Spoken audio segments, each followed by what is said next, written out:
am Mayor Andy Ginther, and it's my pleasure to welcome you to this very important community conversation. Tonight, you will have the opportunity to learn more about 4 exceptional finalists who aspire to serve as our city's next chief of police. Each of them brings to the table a diverse range of knowledge and experiences that has the potential to help us transform policing in ways that are truly innovative and impactful right here in our community. We will hear directly from them in just a moment. But know this virtual town hall is for all of you, the individuals and families across Columbus who are tuning in tonight who will have submitted questions for our candidates. This is your opportunity to ask what you want to ask and to learn what you want to know about these finalists, their background, their plans, their vision for our division of police. We are fortunate to have with us this evening a distinguished member of the community who will pose your questions to the candidates and facilitate what I am confident will be an informative and engaging dialogue. Mo Wright is the president and CEO of Rama Consulting, which is based right here in Columbus. And he's worked with numerous groups and organizations over the years to achieve the kind of transformational change that moves progress and communities forward together. And that's precisely what we're looking to achieve in strong and steadfast partnership with our next chief of police. Mo, thank you for being here and for taking on the task this evening. I'm turning it over to you. Thank you, Mayor, and welcome to all of our candidates, and welcome to all of my Columbus fellow residents.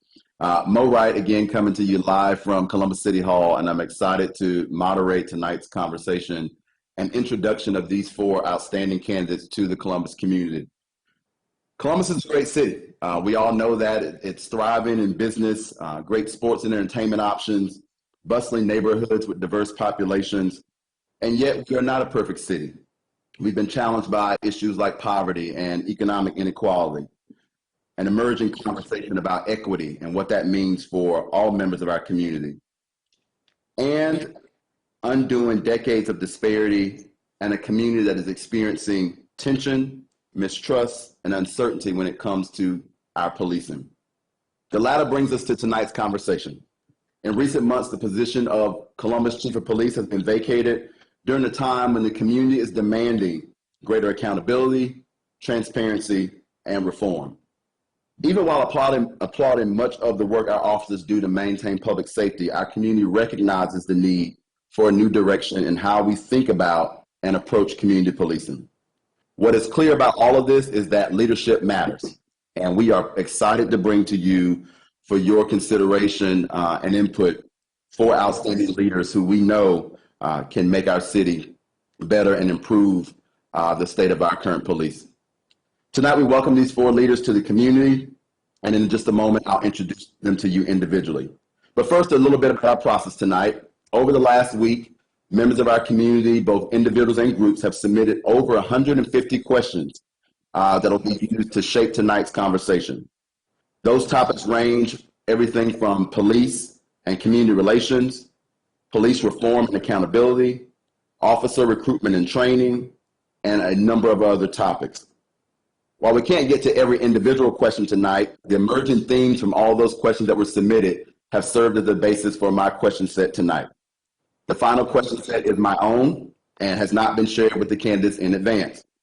Some questions will be posed to each of the candidates, and some will be tailored based on their individual background and experience to the candidates of our choice.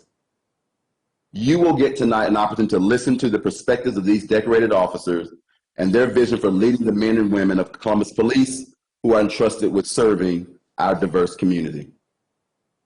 With that, I want to allow just a moment to meet these 4 outstanding candidates.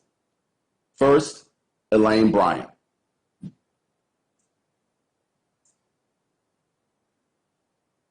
Elaine is the Deputy Chief of Detroit Police Department and has been in law enforcement for over 21 years.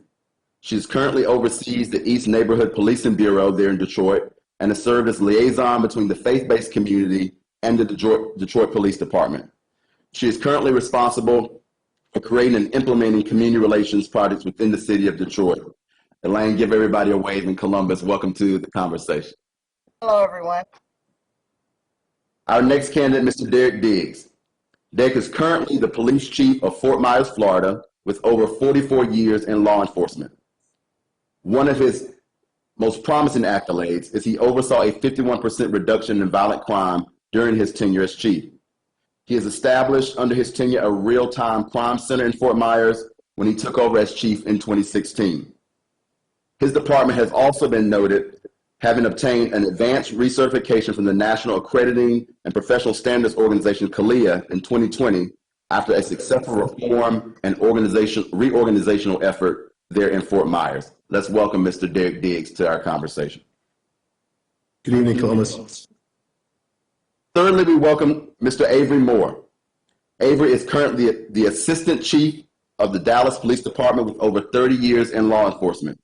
During his time, he has helped to improve the Dallas homicide rate and the clearance rate there by 22%. He's oversaw the planning and execution of protest-related events in the Dallas community. Mr. Moore was also commander of the SWAT unit in 2016 when 5 officers were killed and another 7 injured in an ambush attack that we all probably remember. Let's welcome Mr. Avery Moore to the conversation. Good evening, family of Columbus. And finally, Ms. Yvonne Roman, who is currently at the Center of Policing Equity with over 25 years in law enforcement. She is leading the 30 by 30 initiative to increase representation of police women in the U.S. by 30% by the year 2030. She helps police chiefs identify patterns of racial disparities in police practices across the country. And during her time as police chief in Newark, New Jersey, she negotiated the Newark Police Consent Decree with the United States Department of Justice. Please welcome Ms. Roman to the conversation this afternoon. Hello, everyone. It's my pleasure to be here, citizens of Columbus. With that, before we jump into questions, we will entertain a 2-minute opening statement from each of the candidates. We will go in the order of introduction. Elaine Bryant, you now have the floor. Thank you so much. Good evening, Honorable Mayor. I want to say honor to the mayor's staff, elected officials, Civilian Oversight Board, as well as the community and the men and women of blue who are watching this. It's an honor to be here. I'm very appreciative of this opportunity. I know that we talked about my community relations background, but I also want to focus on that I have a diverse background in my 21 years in law enforcement. I've overseen multiple aspects of a major police department, from the internal affairs unit all the way to major crimes, homicide, as well as other units. I have tactical metro experience. I also oversaw all the protests that happened last year in our city. We had 130 days of protests. So with that, I just want you to know that I am ready to serve. I am absolutely in a position to make change. I am a change agent, and I'm ready to get the job done. Thank you. Thanks, Elaine. Derek, say hello to the folks of Columbus. Good evening, Columbus. My name is Derek Diggs, and I'm the Chief of Police for the Fort Myers, Florida Police Department. Thank you for the opportunity to participate in this community forum. I spent my entire career, more than 4 decades, as a public safety professional. There are serious challenges concerning how we police our communities today. Over the past year and a half, we've witnessed mass protests, riots, serious destruction of property, and harm to individuals in response to the national debate on use of force. Most major cities are experiencing serious spikes in violence and violent crime related to the effects of the COVID-19 pandemic. The city of Fort Myers experienced mass protests, but we did not have riots, vandalism, or serious destruction of property, nor do we have the record level spikes in violence and violent crime. Instead, we achieved a 5th straight year of violent crime and overall crime reduction. How we police a community matters. The lack of rioting and destruction is a direct result of how we police our community. Community engagement, networking, and relationship building are critical to establishing trust. An important part of this happens in schools, where lasting impressions are made and trust is solidified with our youth. Positive interactions set the stage for mutual respect, as does demonstrating accessible career pathways for students who want to explore a career in public safety and represent their communities. Our officers are trained matters. Emphasizing diversity and inclusion is important in order to reflect the community that we serve. Training opportunities increased over 400% during my tenure at the Fort Myers Police Department. I also established a system of performance metrics to ensure a fair and equitable process for career advancement. Under my leadership and guidance, policing and public safety has been re-engineered in 2 different metropolitan cities, enhancing relationships between the police department and the communities they serve, while drastically reducing violent crime. With support of your community members, your city leadership, your elected officials, and stakeholders, I am confident these successful results can be replicated in the city of Columbus. Thank you for allowing me to join you this evening. Thank you, Derek. Next, Mr. Avery Moore. Again, good evening, family. I'm honored to have this opportunity to sit before you, come to you virtually instead of in person. I really appreciate it. I come with over 30 years of experience from a very progressive city here in Dallas. I have considered myself to be a well-rounded leader in that I've experienced every aspect of policing, from patrol all the way up. I have really been developed for this time and for this moment. So don't want to just go over my resume. I want to leave you with a thought. So I want you to think of me as a race car. Under my hood is a large engine of 21st century policing, all 6 pillars. Steering wheel, procedural justice. Gas tank is filled with knowledge, wisdom, understanding, community relations, morale building.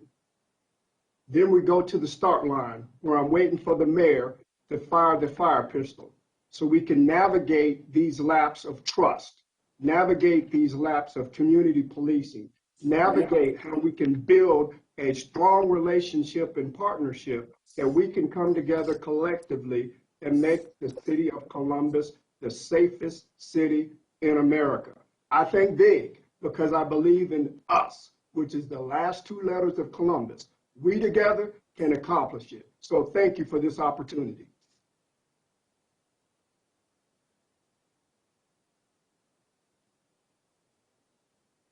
Thank you, Avery. And finally, we'll hear from Yvonne Roman. Very nice to meet you all. You've all seen our resume. My resume is available on LinkedIn.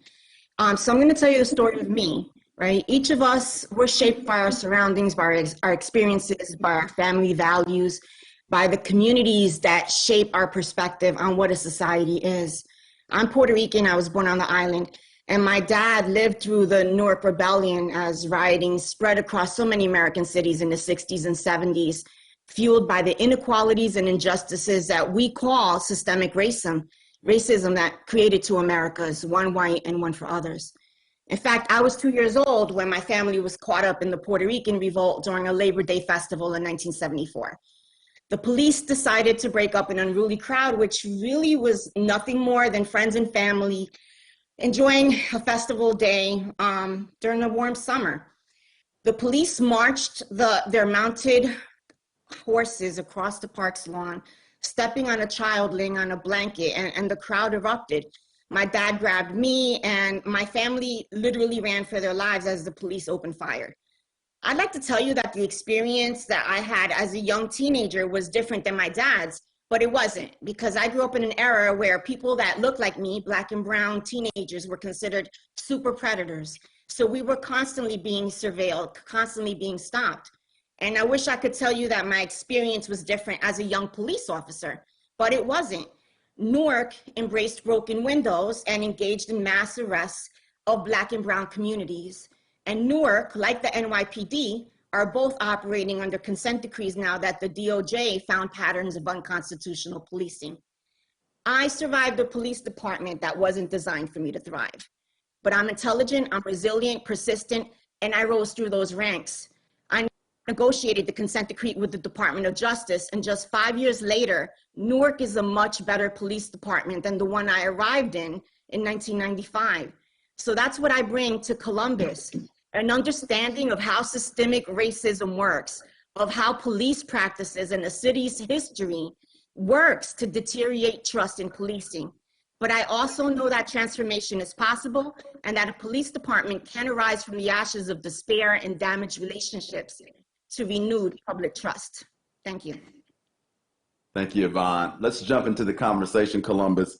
I want to stay there for a second. Some of you have shared parts of your resume. Others have decided to let us get to know you at a different level. But I am interested from all of you, talk about your experience and what has really prepared you to lead the Columbus Division of Police at this moment, right? We are in some unprecedented times. Our community is challenged in a number of ways, and you will be inheriting a lot of those challenges that we'll talk about tonight. What's prepared you in your background to be the leader of this group of officers and in this community? Anybody can start. Okay. Okay, I'll go first. Oh. Elaine, I'll let you start. Avery, you cut behind. Okay, I'll go first. So the one thing that I will say is that the city of Columbus is very similar to Detroit in some respects. And a lot of the things that we went through in the city of Detroit, Columbus is going through. We've had a civilian oversight board since the 70s. So that's something that I've had my entire career. I have a great relationship with our Board of Police Commissioners. We work with them all the time. We work with them in regards to our policy reviews. We work with them in regards to our oversee of our disciplinary process. So we have a great relationship with them, and they also stand with us in the community. They are huge supporters of the police because we've had an opportunity to develop those relationships, and they know that we're all about the business of making sure that our police officers are held accountable. So that's extremely important, working with the Board of Police Commissioners and civilian oversight boards. We also have been through a consent decree. As a matter of fact, the majority of my career was spent in a consent decree. So I understand what it means to address policy, compliance, and auditing. That's what I do. That's part of my policing and how I'm bred. I also was an integral part of being able to get out of our consent decree. We've met all of our objectives.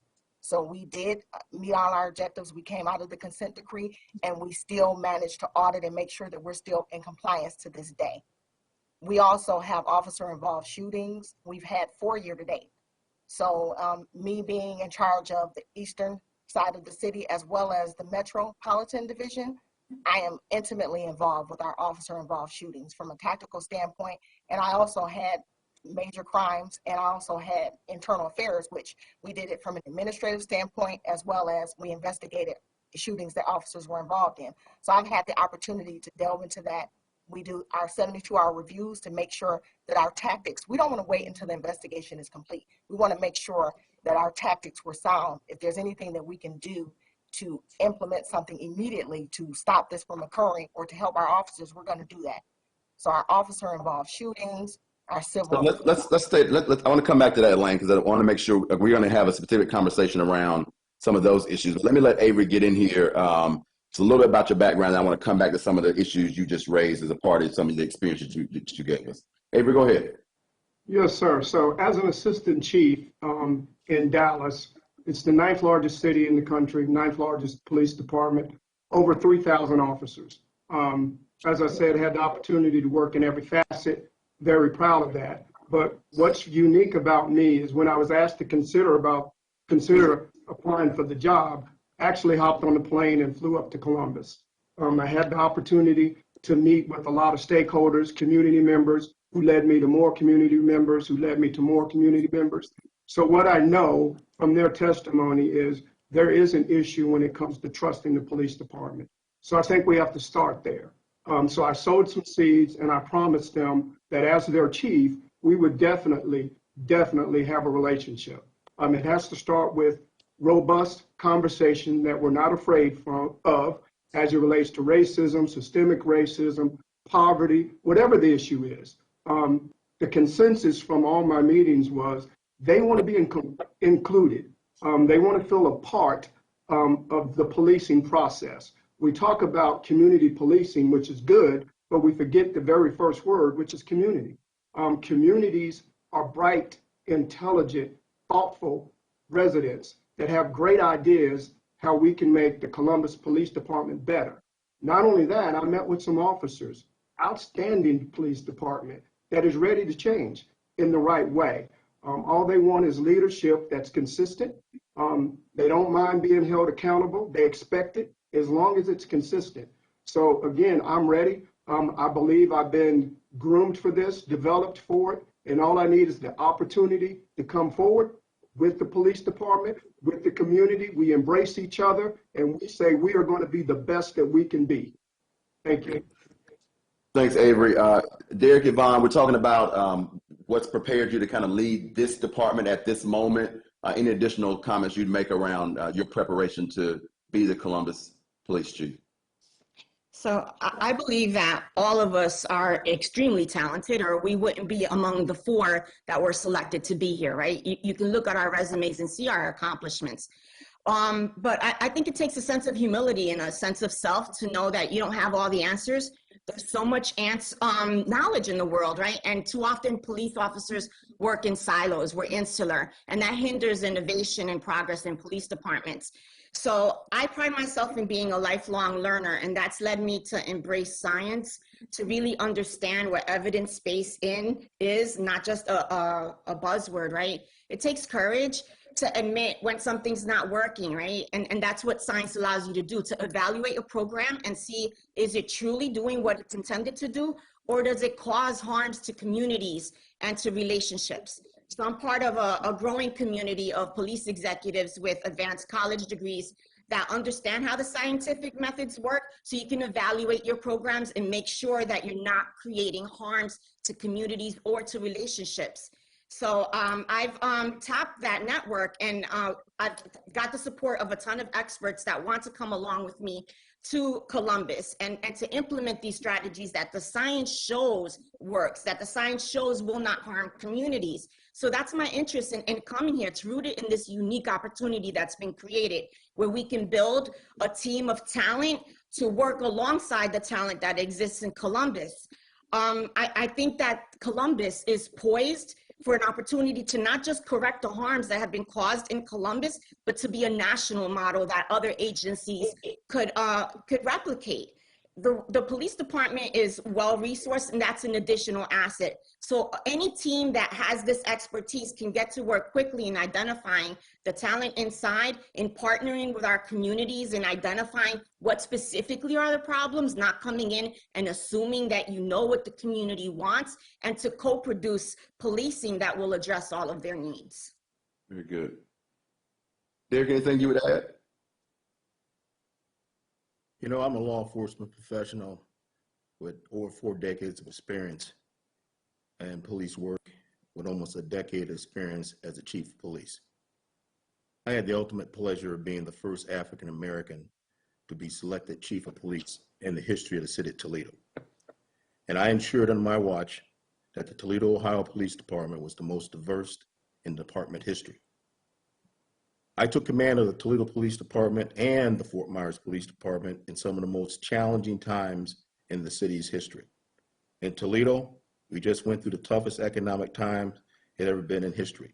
Layoffs of police officers, budget deficits, low staffing, and high incidence of violence. In Florida, we had challenges involving violent crime, but we also had challenges involving police corruption, racism, and undermining by political figures of our police practices. But in both situations, under my leadership and guidance, I was able to successfully re-engineer policing and public safety in these 2 communities. With this experience and working in collaboration with your city leadership, with your political stakeholders, and community members, I am confident I can improve police-community relations in the city of Columbus, as well as enhance the public safety. Well, and I want to pick up right where you left off, Derek, which is this idea of police-community relations. In my intro, and I think for those of you who are savvy and probably have been researching Columbus, we've got some challenges around the relationship between the police, law enforcement, and the broader community. Some credibility has been lost, and I want you to talk to me about what do you do as chief to start to rebuild that credibility? What can we look to your leadership to really be able to restore the faith in law enforcement in this community? What would you do? How would you get it done?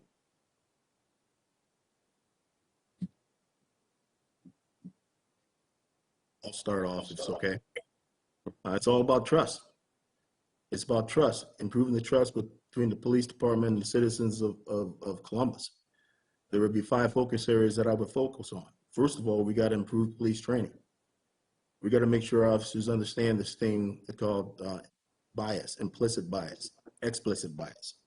We got to make sure officers understand how we properly use force and understand the thing that we call about de-escalation and sanctity of life. We also have to understand about professional development. You know, policing is an honorable profession, but we have to conduct ourselves in a professional manner. And that goes not just for our entry-level officers on the beat, but as you assume command, we have to be professionals. Number 2, we gotta involve ourselves with the youth. We gotta promote youth development. And both agencies that I am in command of, we have robust youth development and youth intervention programs, police athletic leagues, where our officers help work with coaches and these kids and provide the structure, the discipline, the inspiration, the self-esteem. And we use we use the athletics as the hooks to get to work with these kids and provide positive interaction with them, especially when at-risk youths. We have over 870 at-risk youths in our police athletic league in the city of Fort Myers currently. We have to engage our community in both planning and oversight. I have several police advisory boards. The latest one here we call as our Project Safe Neighborhood Advisory Board that assists me in finding different strategic ways to continue to reduce the violence. We have police clergy board, and we also have a fair and impartial policing board that makes sure that we have diversity and inclusion in our policing practices in the city of Fort Myers. Fourth, we've got to connect residences in our marginal community with resources. And that's why we have a robust restorative justice initiative, where we work with our community partners and deal with citizens that may have problems with opioid abuse, may have problems with trauma, mental health, homelessness. I'm not sure about Columbus, but in Florida, we have a big homeless problem. And so we work with our community partners to make sure that we connect our residences with the resources. I'm proud to say it took me almost 4 years, but now I have my own building where I can work with community partners to provide and connect these resources to our community members. And finally, it's about building relationships between the police officers and the citizens. And that starts at the top with the chief of police all the way down to those officers on the beat. You make time to engage. We deploy our officers. If, for example, in Ohio, we had a robust officer foot patrol program. We had officers on bikes. We had community policing officers that rode motorcycles.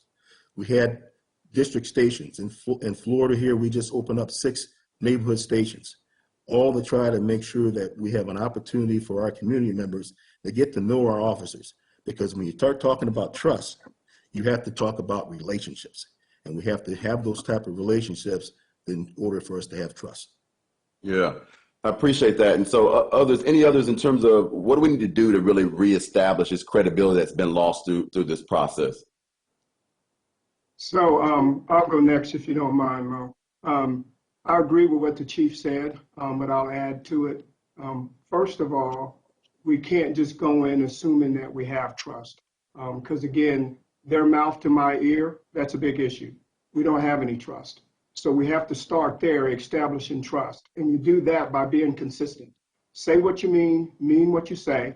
And as you engage in dialogue, your dialogue has to be more than just checking a box. It has to be, we sit down, we talk, we take some actionables away from it. We execute those actionables. We come back, we do a follow-up report. And what we're doing is establishing trust. We're showing that we're credible. We're showing that they can relate to us, the residents. Again, the residents want to be included. They want to be included in every process of policing, as they have the right to. Community policing is much, much bigger than I think what we've done in law enforcement. It really is relying on the community to help us police them in a way that is acceptable to everybody. It can be lawful, it can be acceptable, but it may not be the right thing to do at the right time, as far as what the community is talking about. But what I believe that I've done is when you engage the community and you say, hey, this is the issue, violent crime, for example, how do you want us to help you and how can you help us? That type of dialogue that's open and honest is profound and the impact can be amazing. So I think, again, that's where you start. You really have to hone in and believe the community. You got to believe that they want to be policed, but not everybody deserves to be policed. Stats are this: 90% of all people in any large city obeys the law. So you don't have to police them. That's where you get complaints of being over policing, stereotyping, focusing on an ethnicity group. But if you really focus on that 5% that's doing the violent crime or doing the crime, then the community will join in that, and you will find that they will give you information when you need it. They will help you solve crimes. And these are things that I've done here in Dallas, so I know they work. So I'm all about community policing. I'm all about communication because that shows you're transparent. And I like to give communities a call of action. This is what I need from you. I need you to help me. When you come to Columbus, that's not a one-man job. And I think all of us would agree, this has got to take a team effort, a family effort. If we're really serious about crime, if we're really serious about inclusion, if we're really serious about attacking racism, we can only do that together. And that's what I think you do in this case, and that's what I would bring in there. I get excited when I talk about it because I'm pumped. I love policing, I love people, and I am a service provider. So thank you. Yeah. Yvonne, I saw you trying to get in there. Go ahead. How do we reestablish this trust that has been broken or bruised with the Columbus community and police? I think you're muted. Okay, so I agree. It's the most important aspect that we need to concentrate on, and too many programs and actions from the police department work to chip away at that trust. We talk about community policing, right? But then it's like, yeah, we have community policing. It's that team over there. No, community policing, community engagement has to be a management philosophy in everything you do, baked into all your policies, your strategies, and your programs. And the police has to ensure that what they do is legitimate and that they're being procedurally just in what they're doing. You have organizations that will say, well, we're doing community policing and we're gonna give away some ice creams and we're gonna bring photographers so they can see what we're doing, right? Is that really genuine?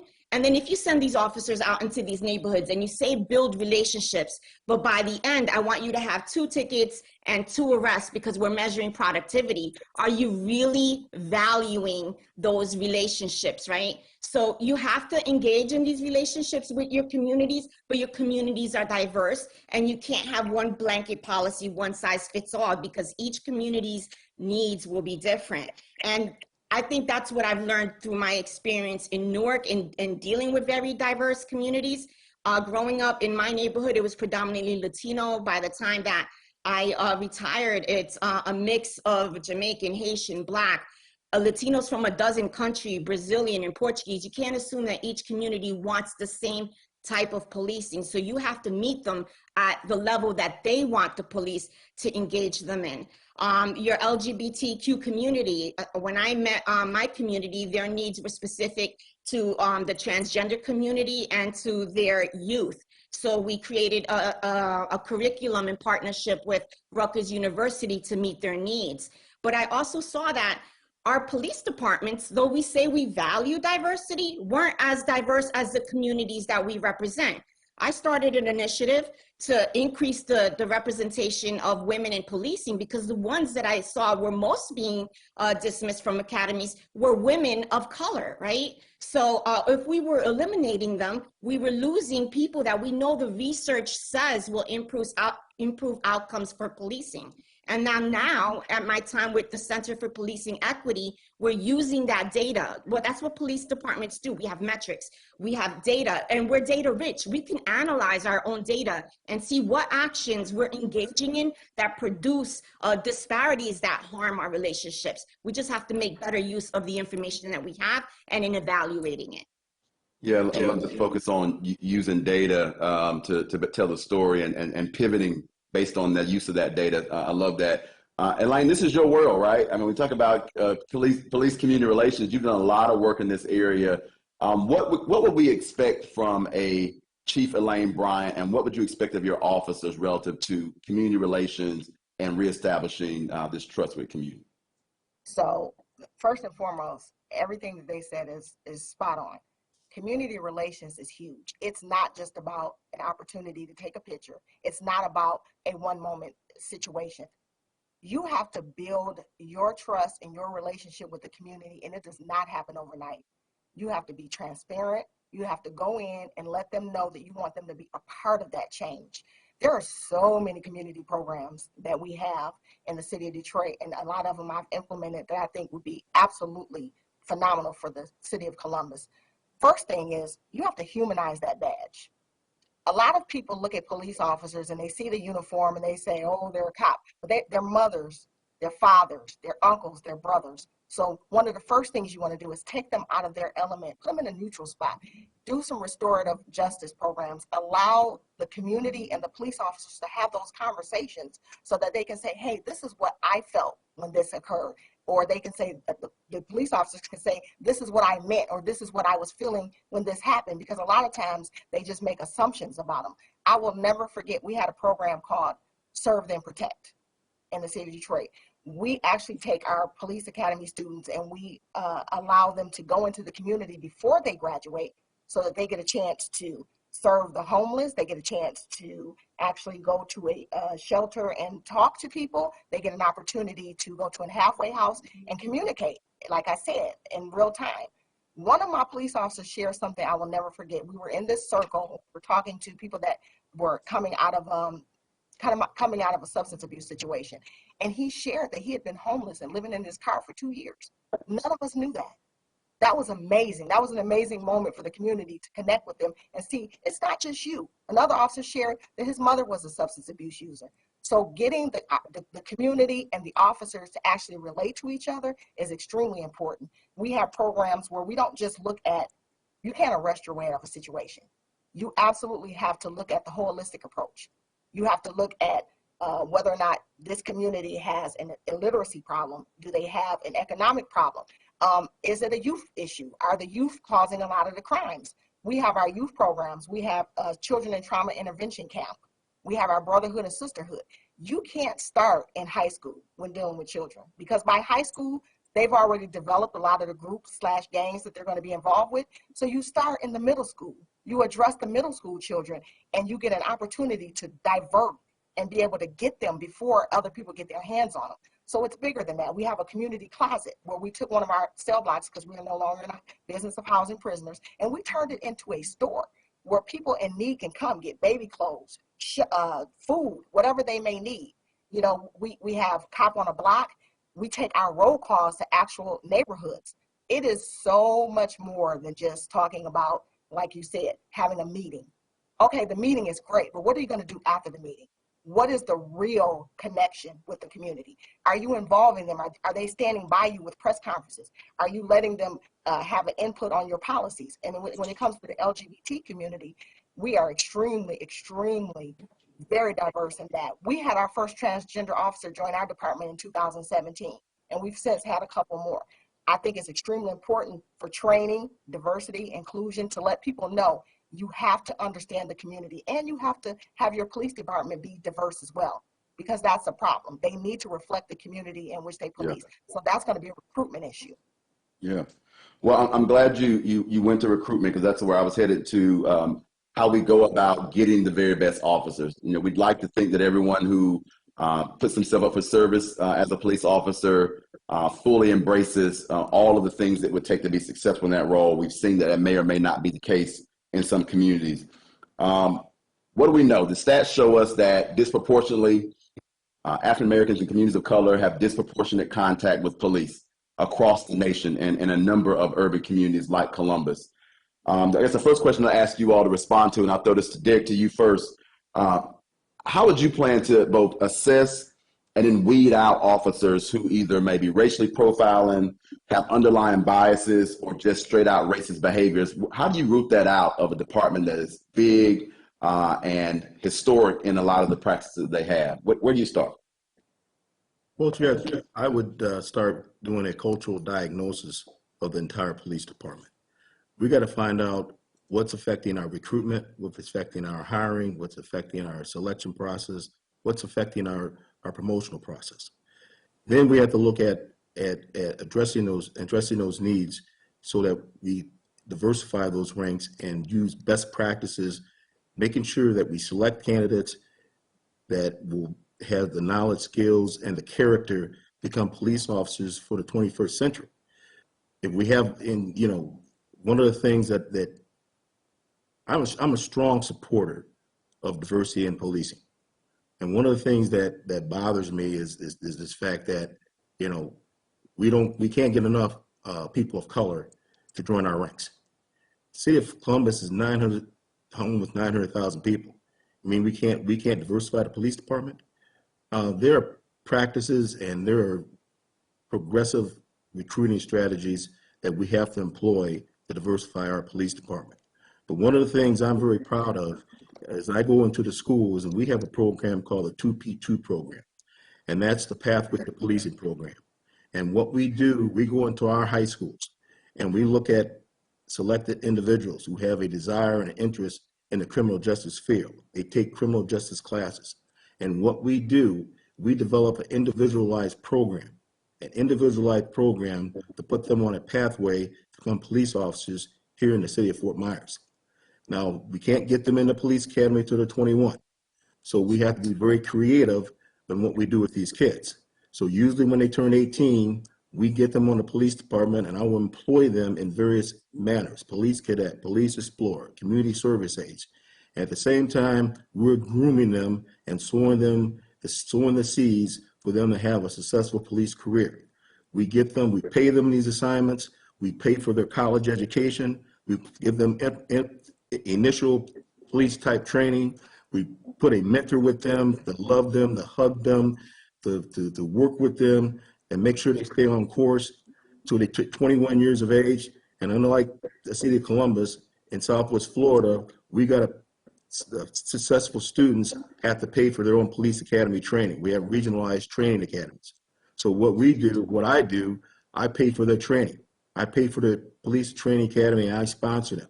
And we get them into the police academy, we get them trained, and we send them right back out to the community to let other individuals know that, hey, listen, this person is able to do it and become police officers in our community. I can do it also. Yeah. How does that help? It helps us diversify our police ranks with people from the community who were born and raised in the community. And once again, that helps us with trust and it helps us to diversify in our police ranks. Yeah, I appreciate that, Derek. And that's been identified as one of the strategies the community is suggesting here in Columbus as well, to see more officers of the neighborhoods get into policing as a profession.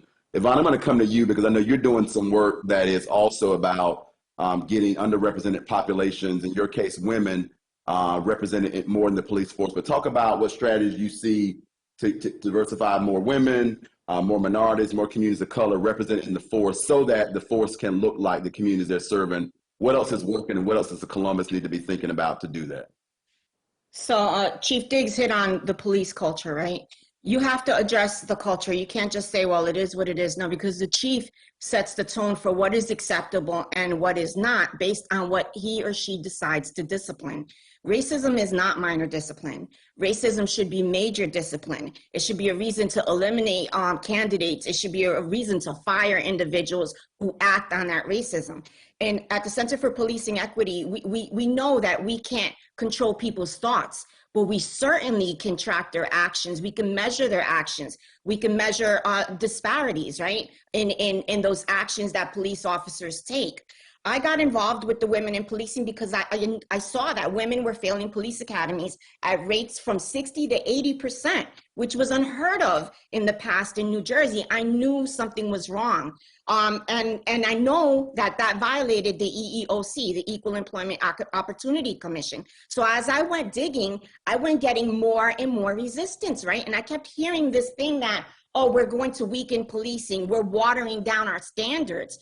Why is it that when we say that we want to recruit a more diverse pool, not saying that we're going to water down the standards, not saying that we're going to change the standards to get in, that the reflex is that we're going to choose from a poor set of candidates, that we're weakening the application pool. That in itself speaks to the idea of supremacy, right? That you think if you're bringing in more women, that if you're bringing in more people of color, that somehow that means that you're going to cheapen what it means to be a police officer. They don't see the inherent bias in just saying that. So with the National Institute of Justice, I partnered with them.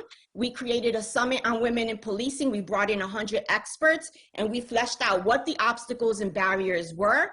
And then from there, we created a report called Blazing a Path, Breaking Barriers and Blazing a Path. And that created the framework for the 30 by 30 project. And I'm happy to say that though I got a lot of pushback in the beginning in New Jersey, this is now a national effort. And we have 80 agencies that have partnered with us and have pledged to increase the number of women in policing, which will result in people of color coming in by 30% by 2030. So this addresses the issue of intersectionality. So then you have to ask yourself, an agency as big as Columbus, right?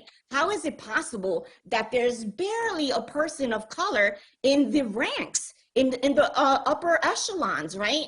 Is it that there's no one qualified to be there? Or is it that there's obstacles and barriers that unfairly target specific candidates? And you can't tell me that it's that they don't measure up, right? Because I'm here and the rest of the candidates here are showing that we have what it takes to reach these leadership positions, right? The issue is internally if they're not filtering up to the top. Yeah. Elaine, I want to go back to the original question I posed to Derek, which is around this idea of how do you assess and weed out officers that may be showing bad behavior, racially profiling, showing some level of bias, or even outright racist behavior. What would you do as chief to start to get at some of that and root it out of your department? Absolutely. So first and foremost, you have to look at supervision and management. So let's be clear, supervision and management, when you see behaviors like this, there are triggers. There are warning signs that let you know that these things are occurring. And a lot of times they're being ignored. When I was in charge of our professional standards, I came in at just the right time, and we had some racial issues and some discrimination issues going on. And one of the first things we do not tolerate it. We go straight to not only an investigative standpoint, but was it so egregious that you should be suspended? We had to go to our Board of Police Commissioners and even ask for some people to be suspended without pay, because we didn't feel that even during an investigation, because of such egregious complaints, that they should be even out policing while we're investigating this.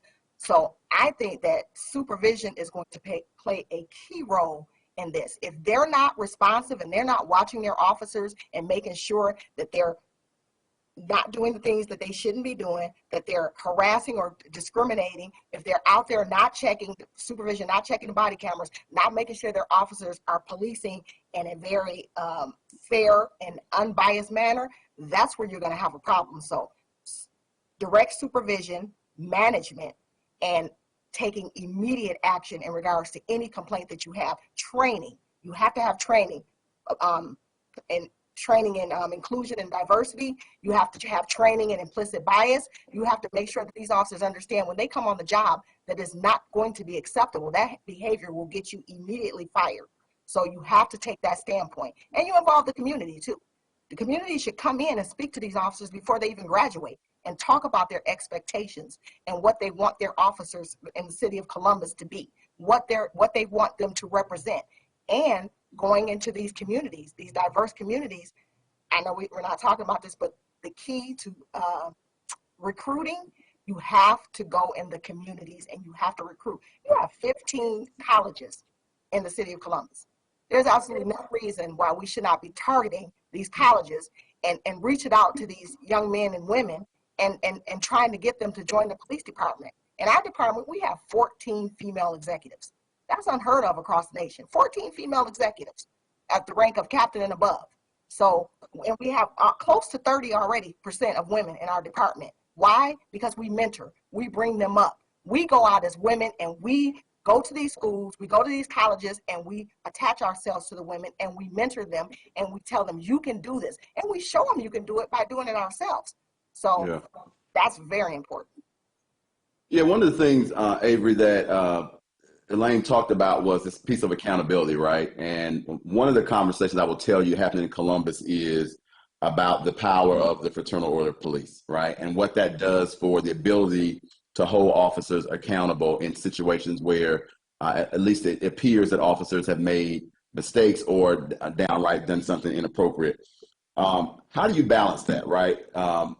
A unionized police force that needs the protections that are afforded to it, and at the same time not have unchecked power for officers to do whatever they want to residents of the community and it never be held accountable. What's that balance in act, and how do you start to massage that for Columbus in a community that's already reeling from some of these challenges? I think you're muted, Avery. The wonders of technology, I know. I'm sorry. What I was saying is that is a dichotomy of leadership. You use the word balance, which is a very important word. We don't have a union here in Dallas. We have associations. So what I found that's effective is if you invite them to the table as well. The unions have a distinct responsibility to officers. And I like to equate it to their defense attorney. So they're going to do everything they can within their power to minimize or have no discipline at all, which is what they're supposed to do because the membership pays them. So what I found that's effective is you invite them to the table, you show them whatever the allegations are, tell them or show them how you make your decision, and even if they don't agree, you're giving them a level of understanding. And I found that that's very effective. Another point I'd like to make is Elaine talked about accountability. I have an equation that I go by, and it's oversight times accountability plus efficiency equals effectiveness. So when you think about officers that are doing the wrong thing, if it's so egregious, obviously we all agree that they should be terminated. If it's something that's minor and you can correct that behavior through training, that's the way you go. Implicit bias, cultural diversity, making sure they understand cultural competencies.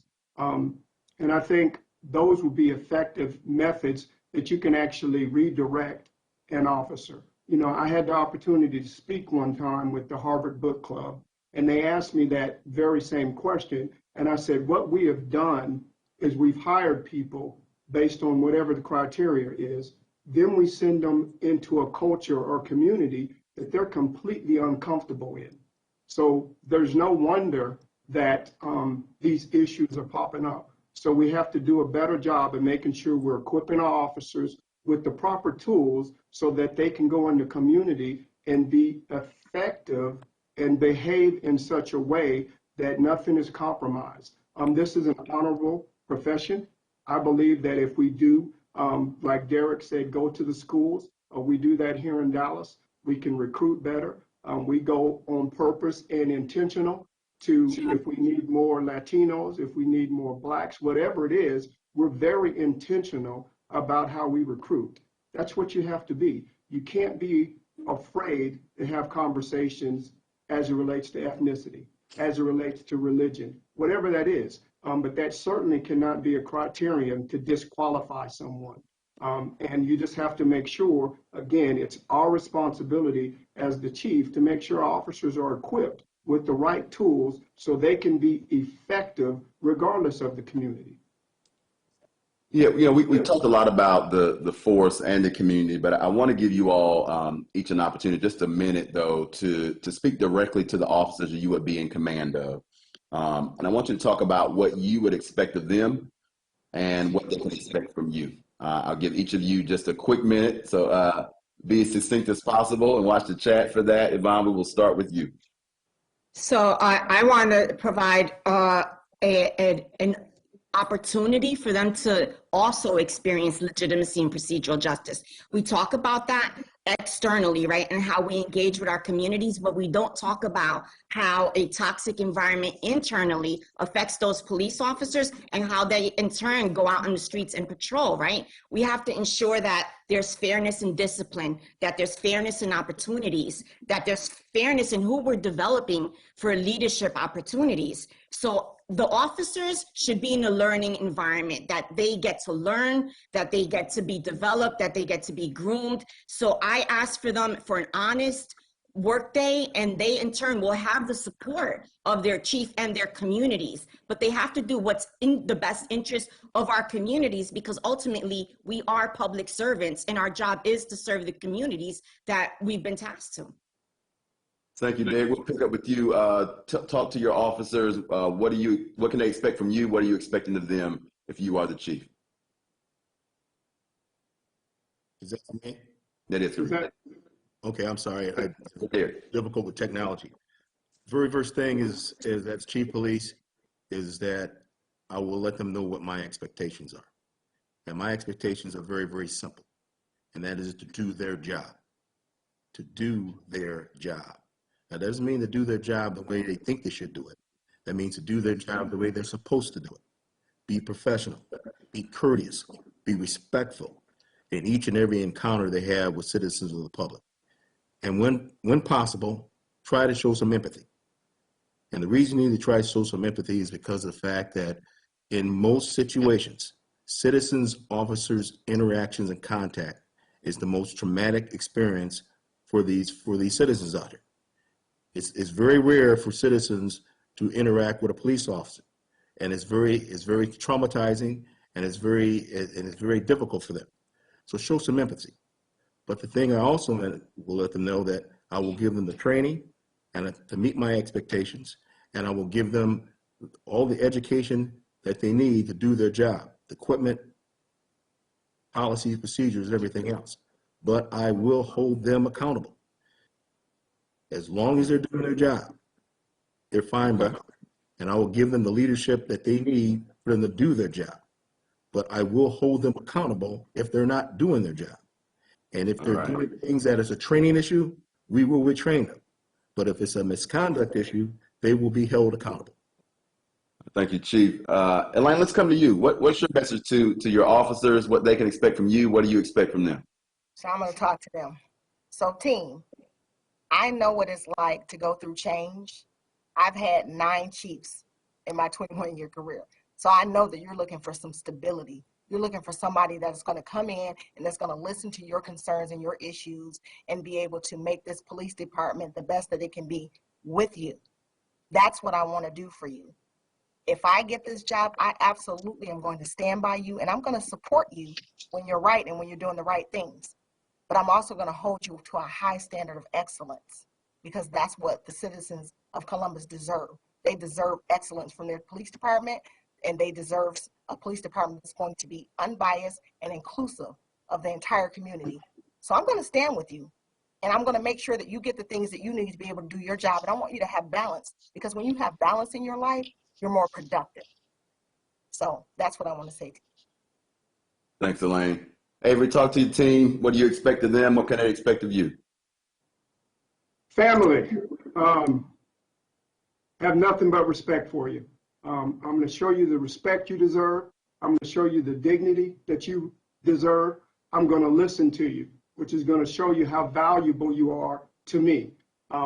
You're an outstanding police department. So get ready to have some fun. Let's loosen up our collars a little bit. Have some fun. The community is not our enemy. It really is an us. So we need to embrace that. I've embraced the city of Columbus. I've embraced you. And I just ask that you embrace me and we embrace each other. Let's go out and have some fun. Policing doesn't have to be hard. It's not about enforcement. It's about engagement. And that's great. Let's go out and say hi, smile at people, have a good time. And when it's time to put the bad guys in jail, we will. So let's get ready, guys. I'm ready.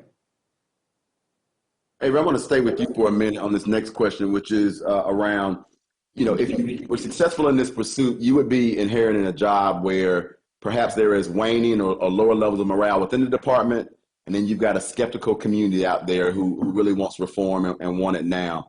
What do you say to both support your officers and at the same time, again, speak to the community and what the department needs to do in order to rebuild their trust? What specifically would you be focused on as chief? So number one, when it comes to building morale, you start off by listening to your officers, giving them a voice in the process, allowing them to be involved and included in decision making. So then when it comes to reform, they're not resistant because they feel like they've been involved in the entire reform process. Officers aren't against change. I hear that all the time. The reality is, I've been doing this for 30 years. The way I started doing this job is not the way I do it today because I've had to change. You have to grow. You get more experience, you get more education, you get all the tools that you need to grow. What officers have a problem with is how the message is put out there. So you got to put the message out right. Say, hey guys, this is why we need to change. We need to make sure that our core values are in line with the community core values. And we can only do that by asking each other, sitting down, listening, learning, and then we can lead each other.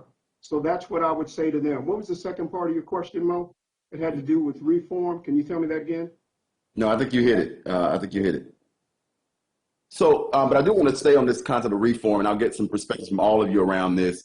One of the groups you would be working with as chief is a group called the Chief Advisory Panel. And they are a group of citizens who have come together really to serve as a kitchen cabinet for all of you to vet issues, to talk through, to get the community perspective in addition to obviously the department perspective. And so they've submitted a couple questions, and I'm going to pose one to you now. And the first one deals with, none of you came up in Columbus, so you would be virtually an outsider to that team of officers and staff. Recognizing that you might experience some resistance to change, how are you going to make transformational change internally and externally, even given the fact that you are not one of the boys, one of the girls here in Columbus yet? How do you do that? How do you still make transformation happen in Columbus? Anybody can start. So I believe that first you have to acknowledge that you are an outsider, that you don't have all the answers, that you don't know the specific histories of each community within Columbus. And that's why when you first arrive, your most important task is to listen, right? To listen to the community stakeholders, to find out the history of how we've gotten to where we are in Columbus, to listen to the officers, to get the historical perspective, to understand truly what the issues are before you design a plan to make any kind of changes. I think it would be insincere to come in and say that you have the answers when you have yet to speak to anyone. So I think that the number one thing is to listen and to communicate effectively what your plans are once you've listened, and how each member of the community had an input into what you're deciding to do to impact change internally and externally for the residents of Columbus. Talking about the outsider, but you come into a department that needs transformation internally and externally. How do you get it done? Dick, let's pick up with you, and then Elaine, I'll let you come behind him. First of all, that's what you have a advisory board, advisory committee. That's their purpose.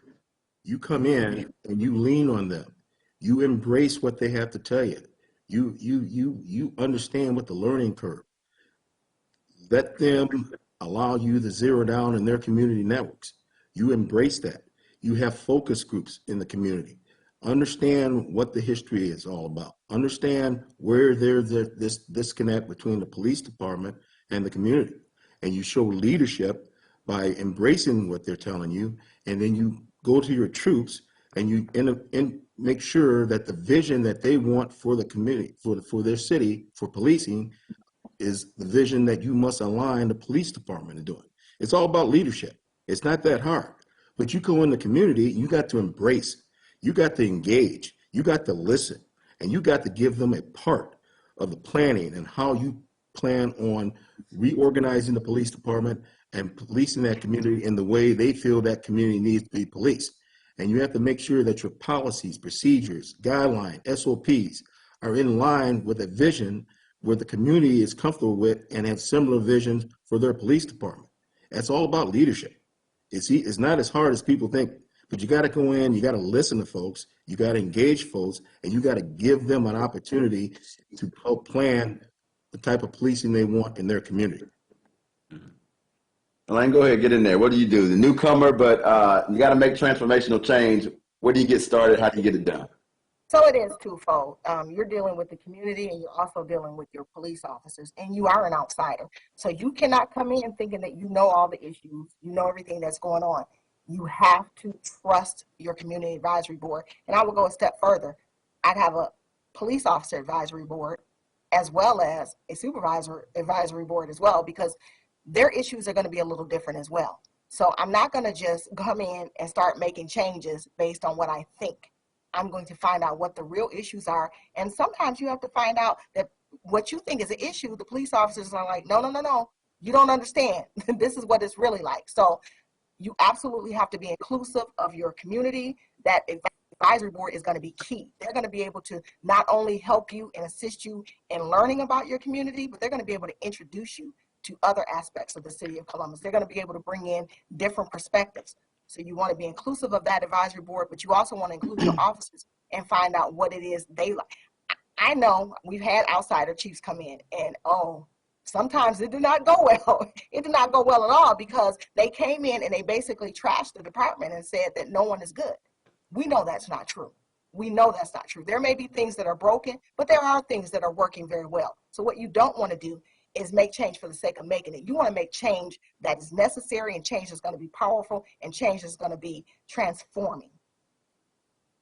So, Ava, I want to come to you. One of the challenges I would say in the Columbus community was how police dealt with some of the protests, some of the demonstrations that were happening last summer. And as a part of that process, many in the community feel that there was excessive force used. You've been in a position where in your role in Dallas, you've had to both manage and plan for those kind of demonstrations and protests. Talk a little bit about how would a Chief Wilson actually, Chief Moore, how would you approach this idea of how to plan for those demonstrations that are inevitable, how to make sure that the rights of citizens are respected, and at the same time, officers are able to do their job in the process? How do you approach those situations, and what would you offer to Columbus? So number one, you're right, I have experience in protest. We had quite a few here in Dallas. We're still having them. So what I've learned, the mistakes that we made and we learned quickly from, is you have to make sure you give clear, concise direction to your officers. They need to know exactly what your expectations are. They need to know what we're going to tolerate and what we're not going to tolerate. Specifically where the line is drawn. And you got to stick to that. You can't tell them one thing and then 5 minutes later you're telling them something else and then you're telling them something else. Because when I read the report, the judge said it was like they ran amok. And that showed me that that was a leadership issue. They should have had clear instructions. This is what we're going to do. This is how we're going to handle it. We went so far here in Dallas, my team and I, we actually put it in the operation plan. And it was real elementary. I am Officer Avery Moore. You have violated blah, blah, blah. And we spelled it out. And we found that that really helped officers make the right decisions. Because if you're not giving them clear decisions, they won't know what to do. And they'll know it's against the law. But the real issue is, do we need to arrest for it right now? Is it safe for the officers? Is it safe for the community? So again, what's the governmental interest? So those are things I've learned. Also, it's very important that you have a dialogue with the organizer of the protest. Although sometimes they switch it up in the middle, at least they know who you are. You give them the rules of engagement as well. This is the leniency we're going to show you. For example, in Dallas, you can't be in the street. Well, if you have 1,000 protesters, they can't be on the sidewalk. So we say, hey, we're going to allow you to take the street. What's your route so we can make it as safe as we can for you? And that type of engagement we found here actually works better. So although we're still experiencing protests, we're not experiencing the violence. And I think it's due to we worked more hours than probably what we should have. But the point was to have a plan that officers understood, the community understood, the protesters understood, the business owners understood, and we were out front with that. The only thing that I would add that I think we should have done in retrospect is we should have used social media more to put those rules of engagement out there. So that's what I would do in Columbus. I support First Amendment. You have the right to protest. Our job is to make it as safe for everybody involved. Thank you, Avery. Derek, I want to come to you in terms of something we read in your earlier bio, which was, I believe I read this right, in Fort Myers, you were able to see a 51% reduction in violent crime during your tenure as chief. That's outstanding. Talk about how you did it and if you think similar results could be achieved in Columbus. I am confident similar results can be achieved in Columbus. And the number one focus we have is a community violence reduction intervention initiative. And we restructure our entire policing efforts around this. We did the same thing when I was police chief in Toledo, Ohio. In Toledo, we call it the Community Initiative to Reduce Violence. In Fort Myers, we call it the Group Violence Intervention Initiative. And it's where we work with the community, faith-based group, outreach groups, social services, political leaders, and we provide a unified front in going after the small percentage of individuals that are responsible for driving the violence in the community. Statistics has indicated that across the country in major cities, there's a small number of individuals who are the drivers of violence.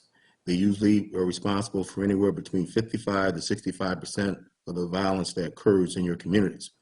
The idea is to focus your efforts on these individuals, but we don't focus our efforts on these individuals to arrest them. We don't focus our efforts on these individuals to harass them. We focus our efforts on these individuals to save them. These are at-risk individuals who fell through the cracks of life because of problems in various communities. So we have to work with our social service people. We have to work with our faith-based groups. And we do direct messaging to two different avenues. One is a call-in, where we bring these individuals in and we tell them about the services and try to provide the services for them as a community, not just as a police department. We do things, what we do custom notification. We will seek these individuals out individually, and we let them know that number one, violence won't be tolerated in the community, but we try to provide a mechanism so they can work themselves out of the violent lifestyle. But it's a community effort. We try to do the things we need to do to save these individuals. However, if they want to go and involve themselves in the violent lifestyle, they want to be the trigger pulls, they want to commit violent crime, then the community, not just the police department, the community shows a unified front, letting them know that violence will not be tolerated in the community. Yeah. So it's this very strong focus approach. And not only do that with our violent offenders. New Jersey tonight's having a big. It's the way we do policing throughout our organization. This focus approach on focusing on the small group of individuals that are the criminal drivers in our community. And that's why we have the 51% reduction in violence. Okay, all right, we can buy that. That sounds like a good strategy. I want to move this conversation then to this topic around accountability. It's been one of the things the community is really demanding of our department. And so I guess just to put it bluntly, how would you all ensure more transparency and accountability by the police to the public concerning activities around conduct, around misconduct of officers, and then specifically, what would you as chief want to see reported to the public around that transparency and accountability? Anyone can pick up on it and start. So there should be transparency on how the disciplinary system works, on what is major and minor discipline. You can also report the number of complaints that have been made on police officers and whether those complaints were sustained or not sustained. So those numbers would be in the aggregate. What people want to know is what's being done, if investigations are being accepted, if when someone makes a complaint, whether that's going to be investigated, and then what the outcomes are.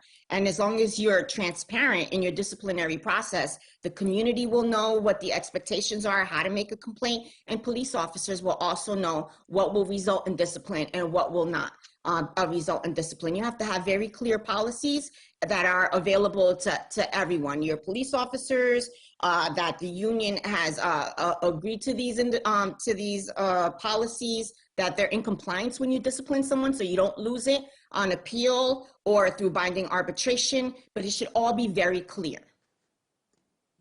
So I'll take that a step further, and I would just say that obviously you have to have accountability, but your civilian oversight board that was recently created, they're going to provide a huge part of that accountability. They're going to help with policy implementation, making sure that the policies are correct, are fair and unbiased, and we're going to make sure that we work together, that civilian oversight board, in regards to being transparent with the community and everything that's going on. So I think that's going to be a huge part of that accountability process, as well as in-house. Your supervisors have to do their job. It is so important that the supervisors and the managers do what they're supposed to do. Watch these officers. You don't wait for something to happen. You don't wait for a trigger. You look at, I know that they talked about a management awareness system or some sort of program that can trigger a response to let you know that officers are having X amount of incidents. That's important because you don't want to wait till you get to a point of no return. If the officer is doing one or two things, you want to address that. Have that conversation with him. Find out if there's something that's going on that can be corrected through training. And if not, if it's something deeper, then you have to deal with that.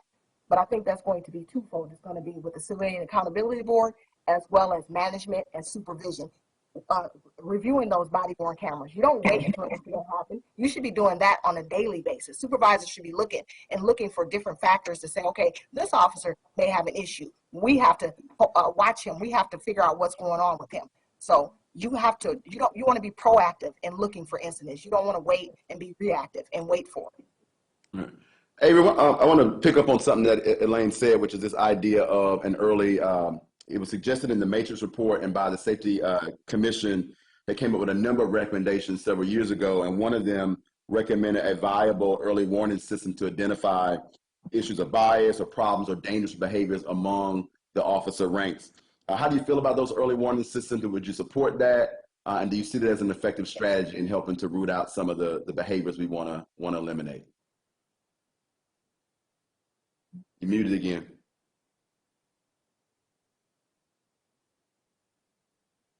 I said, yes, I will tell you, to become chief, we'll get you a tech person. We'll take care of that part.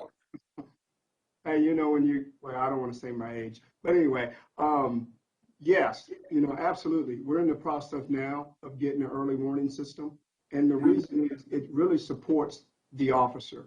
I think it's the wrong conversation to say that we're going to do something to the officer or even for. This is really with the officer. We want to catch stuff before it gets to the point to where they have to be disciplined. Because again, someone mentioned this earlier, they could actually be crying out for help. So the early warning system is a way that we can identify behavior before it gets to the point that they need to be disciplined for it. Something that Elaine talked about was the oversight committee. We have one here. That is a great tool for the community. One is because they're separated from the police department, so there's credibility that's going to be given to them. And two, it's a great partnership to have. When it comes to accountability, that can't be something that's hidden. That has to be kind of upfront in your face. And as a chief, that's our responsibility. The community doesn't trust us because they don't think we hold officers accountable. So if we're not actually showing them, this is what the issue was, this is how it was resolved, and another follow-up, we checked on the officer a month later, a week later, that whole process, then we're doing the whole thing a disservice. And what we're finding is we're checking boxes. And I'm not a box checker. I'm about business and impact. I love police officers, and we owe it to them to give them tools that can help them. So I'm all for early warning systems, to answer your question again specifically. And that recommendation has come back to light in thinking about some of the instances in Columbus where officers have perhaps had a pattern, right? And the idea is that the community is asking that if we could identify the pattern earlier. But regardless of how we got there, right, what we know is that individuals who look like me, communities of color, African-American men in particular, have had disproportionate contact with this police department for a number of reasons. I want you, similarly how I asked you to speak to your officers, I want you to speak to those communities of color that you would also inherit here in the Columbus area. They will be either the champions of your work or the victims of your non-work as chief. What do you say to those communities of color? How do you reassure them that your leadership will make their relationship with police better than perhaps it's been in the past? I want to hear from all of you quickly, but anyone can start. So number one, I would say you have to own it. You can't argue about facts. Communities of color feel disenfranchised with police. They feel disconnected. They feel like they're being targeted. One thing I've learned through my career is you can't tell people how to feel. That's the way they feel. So we have to address it. I think the most effective way is to not just say, you have a seat at my table. I'm going to bring my table to them. I want us to be able to sit down, have real conversation about the issues in this area of Columbus as it relates to the African American community. Like you, I'm a Black man. I've raised 3 sons, so I know what that's like. Don't tell anybody, but I was just stopped 2 weeks ago for absolutely no reason. So I know what it's like. It's very real to me. It's not something that I will ignore. I think you have to listen again before you can effectively lead. Someone talked about, I think it was Derek, talked about leadership. Leadership is 3-dimensional to me. As the chief, you have to be out front, but you also have to be in the middle. And the reason you have to be in the middle is because you have to be willing to bridge the gaps that are there as it relates to whatever the community is. African Americans don't want to be treated special. They want to be treated fairly with equality that's guaranteed by the Constitution of the United States. And that's the message that I would put out to them. That's the message that I would put out to my officers. And then I'd stand in the rear and push all of us towards equality and fairness. All right. Thank you for that, Avery. Yvonne, what would you say to these communities that are hurting and want to see reforms here in Columbus? What can they expect from you? I think the first thing they want to hear is accountability and not excuses for behavior that is unconstitutional. Your race doesn't make you a suspect. So a lot of times I'll hear segments of the law enforcement community and say, well, you know, if 93% of the people that are listed in reports are African American, then who do you expect us to stop? No, the reports don't say that the African American community is suspect. The report gives you a specific description of a specific person with an address, height, weight. It gives you suspicion for that one person. It doesn't give you suspicion for an entire community. So we need to educate our communities and our officers to make sure that they understand what constitutional policing is, and when they have the necessary constitutional requirements necessary to conduct that stop, right? That they fully understand what reasonable suspicion is, what probable cause is, right? I think too many officers may not fully understand the nuances, right, of the Constitution, and the communities may not understand when it's okay to call the police, right? We have this experience that we've seen repeatedly over the past few years of members of the community calling the police on members of our community that are Black or brown merely for existing in public spaces. And that means that we have to also educate our call takers to ask for more information. What specifically about this individual's actions is suspicious, right? Not just their race. It's a matter of training everyone on constitutional policing and what justifies a stop and what doesn't justify a stop. Thanks, Yvonne. Derek, I'll pick up with you. What do you say to these communities of color who want to see new leadership from a new chief? Number one, it's about leadership, and it's about setting the expectation for the people that work underneath you. But you can't hold officers accountable unless you give them the training and education that they need in this area and in policing altogether. After you give them the expectation, after you give them the training, then you have to have supervision and you hold them accountable through your supervisors. That's very important. And when officers fall below those expectations, then you take the appropriate action, the corrective actions on them. It could be discipline, it could be counseling, whatever. The other part of it is embrace civilian oversight. Embrace civilian oversight. Open up the books. Work with the oversight committee, whatever type of oversight committee you have. We have nothing to hide. If you're conducting your duties and conducting your job and running your police department the way it's supposed to be ran, there's nothing to hide. And if civilian oversight finds something that is not right, embrace it. Work with them because you're trying to improve policing in the community. I've been told that there's been a recommendation to bring the Department of Justice in. I would embrace that. That's a good thing. And if for some reason the Department of Justice don't want to come in, there are other companies and other type of corporations that can come in and do a needs analysis, do an audit of the police department. Embrace oversight, embrace civilian oversight. And that's how you come up with accountability and make your department the professional department that it needs to be. Elaine, let me let you have the last word on that question. What do you say to these communities? Let's be clear. The city of Columbus is less than 30% Black, but the use of force is well over half. That's an issue. So we have to find out what's going on and why that is. I understand, and I'm very concerned as you.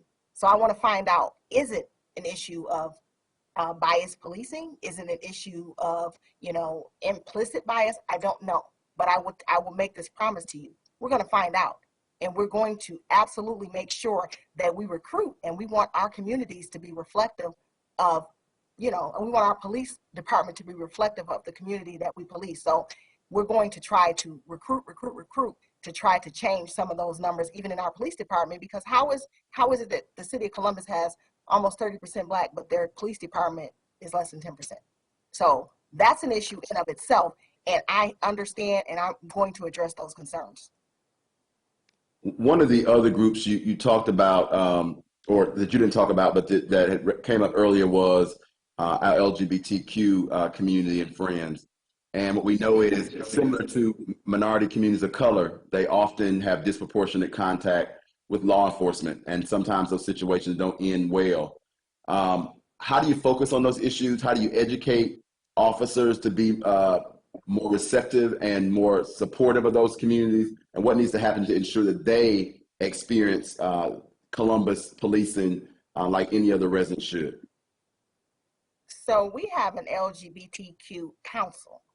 I think is extremely important. Again, if you have a strong and a large community, LGBTQ community, it has to be reflective of the police department. Again, we have transgender officers that have joined our department, but more importantly, we have a liaison that actually works with our special victims unit. And we're looking to put one in each precinct, because what that does is that allows the victim to be able to talk to somebody or relate to somebody, and they're willing to come forward and give that information, because a lot of times they don't trust the police. So they don't want to come forward. They don't want to give you information about crimes. So we've been able to implement that program where we actually put liaisons in the special victims unit, and we've actually seen an increase in our closure rate in regards to these victims in these crimes. Also, we do forums, training. We have one of our our LGBTQ liaison, she trains across the whole state of Michigan and actually has been invited to do training at the FBI Chronicle.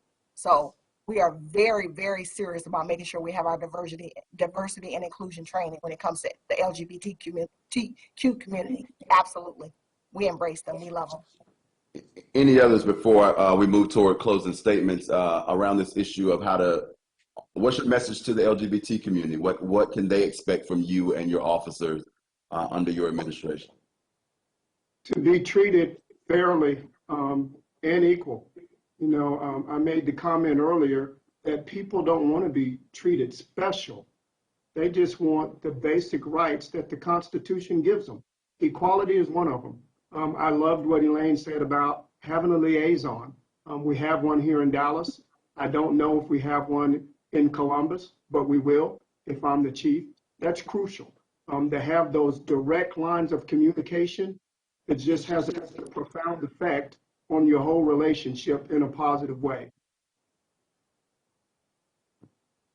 One of the things that's going to happen if I'm the successful candidate is the development of diversity, inclusion, and equity strategy.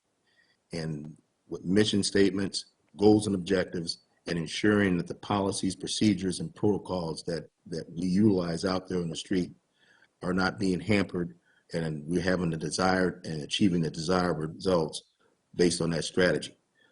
This is such an important issue to me that I will guarantee that someone on my executive staff, one of the assistant chiefs, will be held responsible for ensuring that strategy is taken care of and it's intended with desired results so we can have diversity, equity, and inclusion both internally within the department and externally in the community. Love it. So folks, we're gonna get ready to leave it there. It's been as you could have imagined, a quick conversation. It went by really fast, but we got a lot covered, so much more we could cover. And so I know that you will be continuing in this process, and a lot of the questions that have been submitted will be probably posed to you privately via other processes.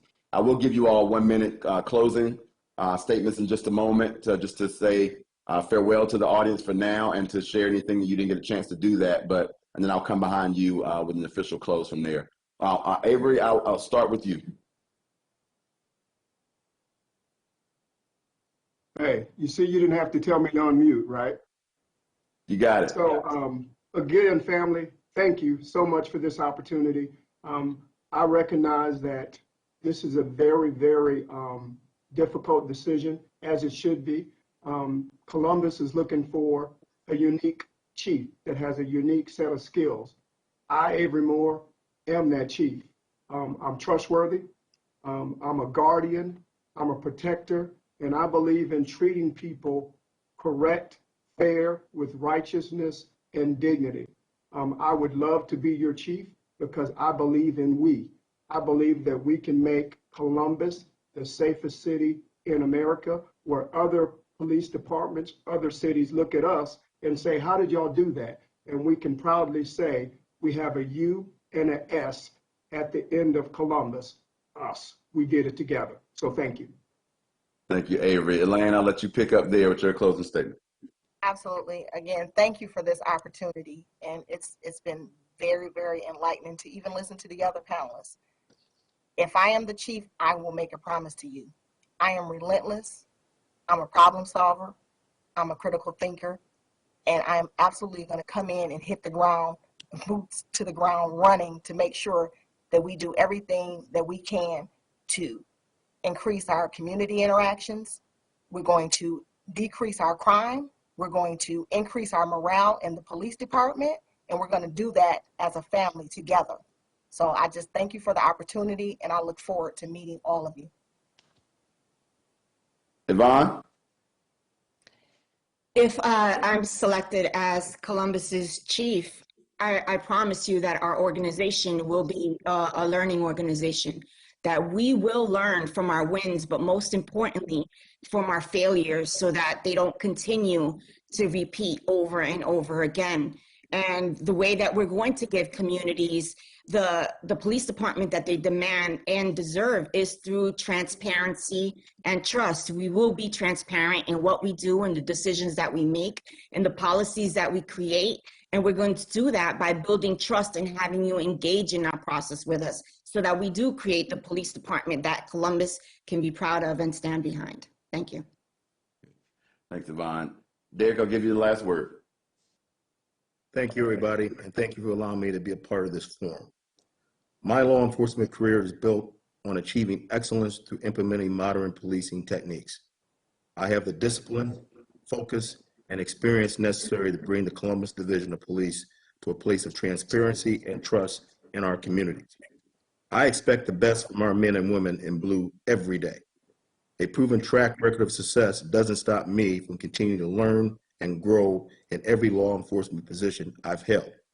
Actually, it sets the bar higher. Many have asked me why Columbus, especially coming back to Ohio from Florida.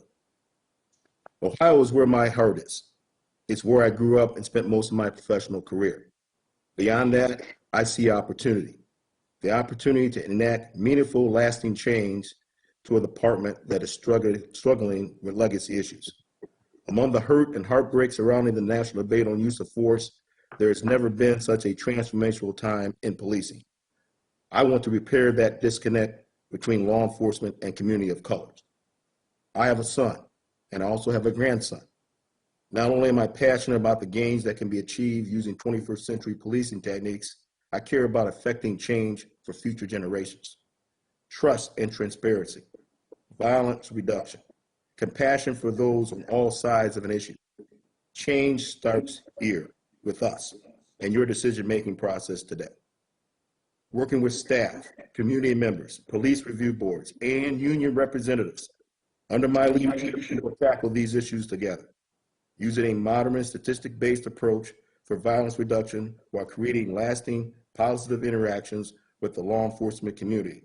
We are well positioned for success. I am We're gonna have to cut it there, sir. Police, drawing on my 4 decades of professional law enforcement experience. I'll never be done listening, learning, and acting with integrity to bring trust and transparency to my profession, no matter what community I serve. Columbus, thank you very much for this opportunity.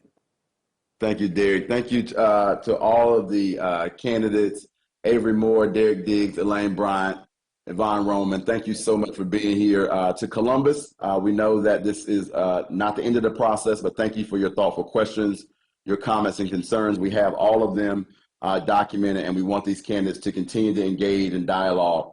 Over the next several days, many of you will be tapped about your perspectives coming off of this town hall, and so we hope you will engage with members of our city leadership in those conversations. To the candidates, I will say to you personally, good luck, and hopefully that all of you will find either this opportunity or another one to really make real change throughout our nation and country. Thank you to all of our city officials and to our mayor for hosting tonight's town hall, and to all of my Columbus residents and families. We will see you soon. Take care. Thank you.